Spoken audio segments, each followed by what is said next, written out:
പട്ടുപാവാട stitch ചെയ്യുന്നതിൻ്റെ video ഞാൻ ഇട്ടിട്ടുണ്ടായിരുന്നു. അപ്പോൾ അതിനിടെ മാച്ചിങ് ഒരു ക്രോപ്പ് ടോപ്പും കൂടി വേണമല്ലോ. കോട്ടൻ്റെ ഫാബ്രിക്കാണ് ഞാൻ അതിനെടുത്തിരിക്കുന്നത്.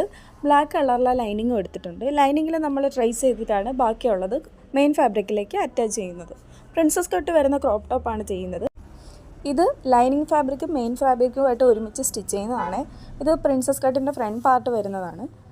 ശേഷം നമ്മളിതെല്ലാം കൂടി ജോയിൻ ചെയ്ത് വെക്കുകയാണ്. ഇതിന് ഞാനാണെന്നുണ്ടെങ്കിൽ ഒരു റെഡ് കളറിലെ ഇൻവിസിബിൾ സിബ്ബാണ് അറ്റാച്ച് ചെയ്യുന്നത്. കാരണം ബ്ലാക്ക് കിട്ടിയിട്ടില്ലായിരുന്നു. റെഡ് വെച്ചിട്ടുണ്ടെന്നുണ്ടെങ്കിൽ അതങ്ങനെ വിസിബിളായിട്ട് കാണത്തൊന്നുമില്ല, നല്ലപോലെ ഹൈഡായിട്ട് തന്നെ ഇരിക്കുന്ന. ഈ വീഡിയോയിൽ കണ്ടോ, ഈ റെഡ് സിബ്ബ് വെച്ചിട്ടും ഇത് തുറക്കുമ്പോഴും അടയ്ക്കുമ്പോഴും ഒക്കെ സെയിം അതുപോലെ തന്നെ ഇരിക്കുന്നത്. പിന്നെ ഇതിൻ്റെ നെക്കാണെന്നുണ്ടെങ്കിൽ ഞാനൊരു നല്ല യു നെക്കാണ് ഇതിന് വേണ്ടിയിട്ട് സെലക്ട് ചെയ്തത്. ഇത് സ്ലീവാണ്. സ്ലീവ് നമ്മൾ ജോയിൻ ചെയ്തു. ഇത് എനിക്ക് സ്വന്തമായിട്ട് സ്റ്റിച്ച് ചെയ്തതാണ്.